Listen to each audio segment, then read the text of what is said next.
दोस्तों नमस्कार, मैं हूं सुरेश यादव। मेरे सब्सक्राइब ने रिक्वेस्ट की, मेरे मित्रों ने रिक्वेस्ट की कि मैं अपने व्यूज शेयर करूं।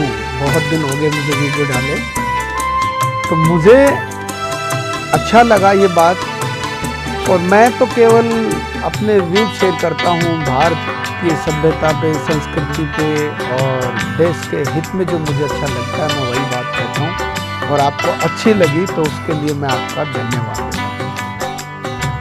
देखिए, आज मैं जो बात करने जा रहा हूँ वो वर्तमान सिनेरियो को ध्यान में रखते हुए है, और ये हमारी सभ्यता संस्कृति के मूल में है। एक जागरूक व्यक्ति को शरीर, शास्त्र और शस्त्र की नॉलेज रखना चाहिए। मैं इस बात को दोबारा रिपीट करता हूँ। एक जागरूक नागरिक को शरीर, शास्त्र और शस्त्र की नॉलेज रखना जरूरी है।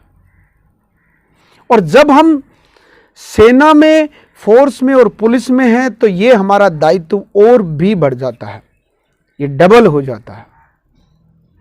अगर व्यक्ति अपने शरीर की नॉलेज नहीं रखता तो ना वह अपना हित कर सकता है, ना समाज का हित कर सकता है, ना सोसाइटी का हित कर सकता है। एक स्वस्थ व्यक्ति ही अपना, परिवार का, समाज का, राष्ट्र का हित कर सकता है। तो एक व्यक्ति को अपने शरीर की नॉलेज रखना चाहिए, उसका ख्याल रखना चाहिए, उसका ध्यान रखना चाहिए। और शरीर में हमारे समस्त अंग हैं, आँख, नाक, कान, हाथ, हड्डी, ब्लड सर्कुलेशन, सब इनर पार्ट्स, ऑर्गन्स भी और आउटर पार्ट्स भी हैं। इन सब की नॉलेज रखना, इनको स्वस्थ रखना, हमारी फूड हैबिट्स के द्वारा स्वस्थ रखना और शारीरिक व्यायाम के द्वारा सख्त रखना हम सब का कर्तव्य है, एक प्रत्येक नागरिक का कर्तव्य है। अगर शरीर बीमार पड़ता है तो हम उसका उपचार शारीरिक व्यायाम से और खान पान की आदत में सुधार करके उसको ठीक कर सकते हैं और करना चाहिए। और यदि हमारी मन खराब है, आत्मा ही दूषित है, तो उसका मन को स्वस्थ रखने के लिए, आत्मा को स्वस्थ रखने के लिए हमें ध्यान, मेडिटेशन व अध्यात्म से उसको स्वस्थ रखना चाहिए। अगर मन स्वस्थ है तो आपका शरीर ऑटोमेटिक स्वस्थ होने लगेगा। पहले कहा जाता था कि शरीर को स्वस्थ रखोगे तो मन स्वस्थ रहेगा। मैं ये कहता हूं कि अगर मन को स्वस्थ रखोगे तो शरीर स्वस्थ रहने लगेगा। और मन को स्वस्थ रखने के लिए आपको अपने शरीर के जो अंदर अदृश्य तत्व हैं उनको भी पहचानना पड़ेगा, जो दिखाई नहीं देते। शरीर में केवल ये नहीं है जो दिखाई दे रहा, शरीर में वो नेगेटिव फीलिंग्स, वो पॉजिटिव फीलिंग, वो नकारात्मक, वो सकारात्मक सभी भाव शामिल हैं। क्रोध, अहंकार, ईर्ष्या, द्वेष, जलन, अहंकार, भय, ये सब आपके शरीर के अंदर इनबिल्ट है। और आपके शरीर के अंदर पॉजिटिव भाव भी हैं, प्रेम, सौहार्द, मोहब्बत, पॉजिटिव थिंकिंग, ये सब भी आपके शरीर के अंदर है। तो अपने इन भावों को, पॉजिटिव भावों को डेवलप करना,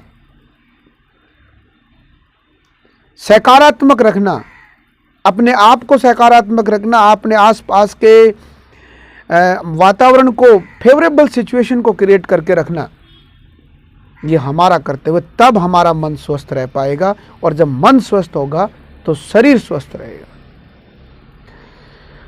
हमारे शास्त्रों में यह कहा गया है कि यज् सौ तवम स्वाम,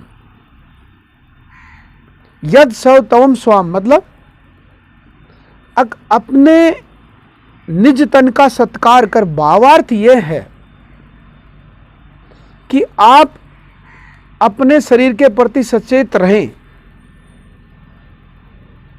और वेदों में यह कहा गया है,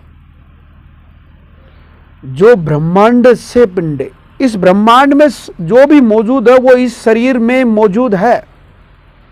यानी कि शरीर के अंदर, मन के अंदर बहुत शक्ति है, बहुत प्रबल शक्ति है। और उस शक्ति में बहुत कुछ चीज़ें स्टोर की जा सकती है, उसकी बहुत सारी चीज़ें डेवलप की जा सकती है। अगर आप नेगेटिव डेवलप करने लगे तो नेगेटिव, और आपके शरीर को क्लप्स होते देर नहीं लगेगी अगर आपका शरीर में नेगेटिव फीलिंग्स डेवलप होने लगी। और यदि आप पॉजिटिव फीलिंग्स का डेवलप कर रहे हो तो आपके शरीर में वो हीलिंग पावर है जो आपको सदा प्रफुल्लित और तंदुरुस्त और दुरुस्त और एनर्जेटिक रखेगी। पहला फायदा तो यही है कि आप सदा प्रफुल्लित रहोगे।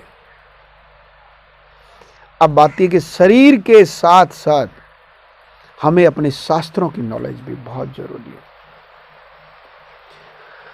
हमें शास्त्र जैसे रामायण, महाभारत, पंचतत्व की नॉलेज, प्रकृति की नॉलेज, जल, वायु कैसे हमारे लिए लाभकारी हैं, प्रकृति के ये जितनी भी जड़ी बूटी, ये सब पेड़ पौधे कैसे हमारे लिए लाभकारी हैं, इन सब की नॉलेज हमारे लिए बहुत जरूरी है। और ये नॉलेज हमारे जीवन को बहुत सुखमय और सुविधाजनक बना देती है और हमें हेल्दी भी रखती है। इसके अलावा हमारी कार्य कुशलता बढ़ती है, हमारी उत्पादन कुशलता भी बढ़ती है। तो जितनी भी ये नॉलेज है, इससे हमारा आत्मविश्वास बढ़ता है, हमारा कॉन्फिडेंस बढ़ता है, हमारी संस्कार मजबूत होते हैं, हमारे बच्चों के संस्कार मजबूत होते हैं, नैतिक मूल्यों का विकास होता है। तो शास्त्रों की नॉलेज बहुत जरूरी है, अपने चारों तरफ की नॉलेज बहुत जरूरी है। पेड़ पौधों, जल, वायु, सूर्य, चंद्रमा, ये सब की नॉलेज, प्रकाश, ये सब की नॉलेज हमारे जीवन में अपार सुख लाती है। जब अब गीता जैसा ग्रंथ हमारे पास है, महाभारत जो विश्व का सबसे popular, most popular epic of the world है, जिसके अंदर हमें समस्त ज्ञान मिलता है। गीता में भगवान श्री कृष्ण ने कहा, कितना अच्छा बोला है कि कर्तव्य पालन कीजिए। प्रिस्क्राइब ड्यूटी पर भगवान बहुत ही बल देते हैं। एक एक व्यक्ति को अपने कर्तव्य का पालन करना चाहिए, बिना डिजायरिंग ऑफ फ्रूट्स, बिना फल की इच्छा किए हुए अपने कर्तव्य का पालन करने से बहुत सुख, यश, मान, सम्मान मिलता है। कितना अच्छा ग्रंथ है। अगर हम सब, चाहे वो किसी भी फील्ड से जुड़े हों, अगर अपने कर्तव्यों को डेडिकेशन के साथ निभाते हैं तो संसार स्वर्ग की तरह लगेगा, देश अपने आप विकास करेगा। ये गीता हमें सिखाती है, हमारी परंपराएं सिखाती हैं। गीता में कितनी अच्छी टीचिंग भगवान श्री कृष्ण कहते हैं कि कंट्रोल योर सेंसेस। अगर हम गीता के सार को बहुत कम शब्दों में कहें तो अपनी लस्ट को, अपने क्रोध को, अपने ईर्ष्या को, अपने जलन को, अहंकार को, अपने लोभ को व्यक्ति को अपने कंट्रोल में रखना चाहिए, संतुलन में रखना चाहिए। तभी वह एक अच्छा व सुखी जीवन बना सकता है, अपना भी और अपने राष्ट्र का भी और समाज का भी।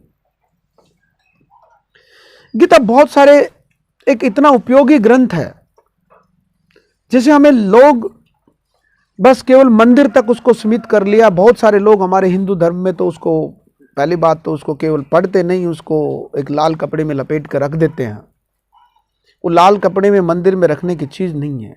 आप उसको सिरहाने रखिए, आसपास रखिए, पढ़िए। बहुत सारे लोग पढ़ते नहीं हैं, पढ़ते हैं वो समझते नहीं हैं, और समझते हैं वो क्रियान्वयन नहीं करते, और हम भी बहुत सारे लोग शामिल हैं उसमें। परंतु मानव जीवन के लिए बहुत उपयोगी ग्रंथ है। ये केवल मंदिरों तक वाला रखने की जरूर, इसको तक सीमित नहीं किया जा सकता। ये मनुष्य के को अपनी पहचान करवाता है, उसके अंदर और बाहर की। और उसके जीवन को सुखमय बनाने के लिए बहुत बल दिया गया है गीता में।